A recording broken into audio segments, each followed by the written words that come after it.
कैलाश पर रहने वाले भूत भावन महादेव के आज हम आपको ज्यादा तो नहीं 12 श्रृंगार पर चर्चा करेंगे महाराज। ज्योतिर्लिंग कितने हैं? कितने हैं? राशियां कितनी होती हैं? अगर अधिक मास लौड़ का महीना वर्ष में ना लगे तो फिर कितने महीने होते हैं? हाँ बोलो ना। 12। आज हम भोले बाबा के 12 श्रृंगार बताते हैं आपको, नई बात होगी। 12 श्रृंगार सुनिए, पढ़िए। पहला श्रृंगार मेरे बाबा का, पहला श्रृंगार बाबा का है गंगा। गंगा सिर पर विराजमान रहती है। गंगा का अर्थ होता महाराज शीतलता, जो शीतलता प्रदान करे। गंगा पापम शशीतापम, जो पाप से मुक्त कर दे। कौन से पाप? जो अनजाने में हुए, उन पापों से मुक्ति दिलाए, वो गंगा।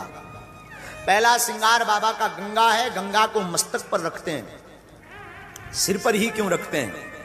कंठ में रखें, बगल में रख लें, पीठ पर रख लें।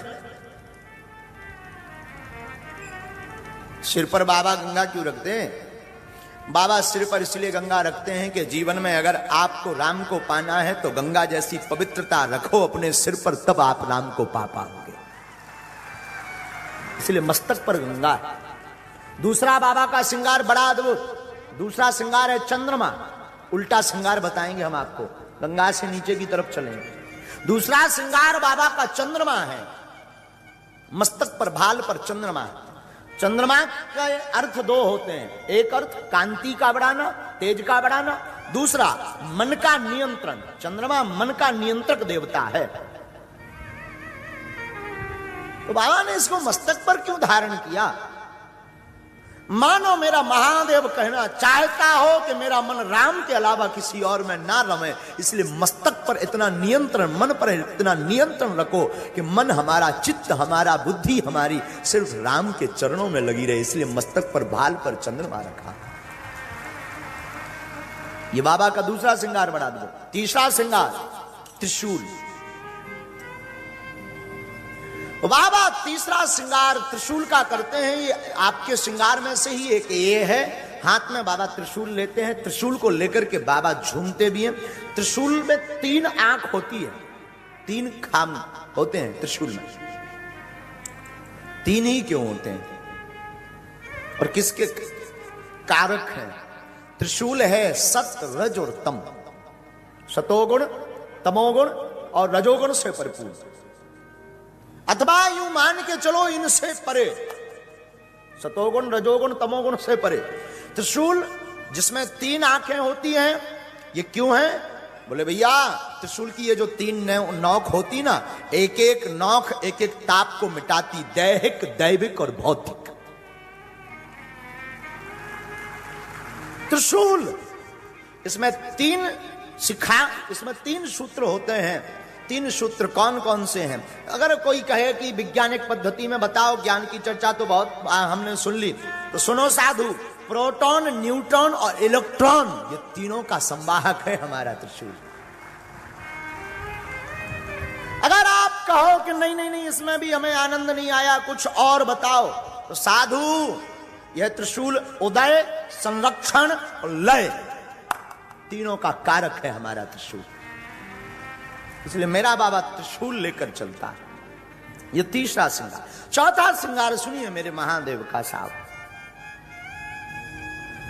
बाबा चौथा श्रृंगार त्रिपुंड का करते हैं, वो भी भाल पर। भाल पर त्रिपुंड के श्रृंगार का अर्थ क्या है? तीनों जो त्रिपुंड की रेखाएं, त्रिपुंड में 3 रेखाएं होती हैं। और हमारी कुमति कहती है, हम तो नालायक मूर्ख आदमी हैं, हमारी कुमति कहती है एक भूत बताती है, एक भविष्य बताती है, एक वर्तमान बताती है। इसलिए बाबा त्रिपुंड धारण करते हैं। इसलिए बाबा के भाल पर त्रिपुंड होता है। चौथा के बाद 5वां श्रृंगार सुनिए मेरे महादेव का। गिनते जाना, कितने हो गए? 5वां सुनिए। 5वां बाबा का जो श्रृंगार है स्वरूप में, वो है त्रिनेत्र। वैसे 3 नेत्र सबके होते हैं, अंतर इतना है कि शिव का खुला है, अपना बंद है। दाना भौहों के मध्य में तीसरा नेत्र सबके अंदर है, पर शिव का नेत्र खुला है। मानो शिव संन्यास और संसार की उपस्थिति एक नेत्र से देखते हैं, इसलिए शिव का खुला हुआ नेत्र है। हम सिर्फ संसार देखते हैं, संन्यास की तरफ नहीं देखते, इसलिए हमारा नेत्र बंद है। ये बाबा का 5वां श्रृंगार हुआ। हाँ, 5वां ही ना, चलो 6वां सुनो। डमरू, बाबा डमरू लेकर के चलते हैं। डमरू काहे का प्रतीक है? डमरू है नाद। डमरू से 14 सूत्र निकले, आई और नरन लिख। बाबा की डमरू से 14 सूत्र निकले, और तंत्र की उपस्थिति भी डमरू से ही हुई है। नाद का प्रतीक है डमरू। और मैं निवेदन करूं विद्वानों को, आहत नाद नहीं, अनाहत नाद की प्रादुर्भाव भया है बाबा की डमरू से। आहत नाद नहीं, अनाहत नाद। दिव्य श्रृंगार में 5 हो गए ना, अब कौन सा बचा? 6 हो गए। हम आपको चेक कर रहे थे। इंदौर वाले बहुत चतुर हैं, एक एक्स्ट्रा के चक्कर में हमेशा रहते हैं। वो चाहते भी एक के साथ एक फ्री। 7वां सुनो। बाबा के श्रृंगार में अगर वाहन की चर्चा करें तो बाबा का वाहन है वृषभ। वृषभ यानी नंदी, बैल। वृषभ स्वरूप है धर्म का। नंदी को धर्म कहा गया, और नंदी के धर्म के 4 रूप हैं, अर्थ, धर्म, काम, मोक्ष। और हमने एक जगह महाराज जी पढ़ा है, नंदी ने 4 शास्त्रों की रचना की है, अर्थशास्त्र, धर्मशास्त्र, काम शास्त्र और मोक्ष शास्त्र।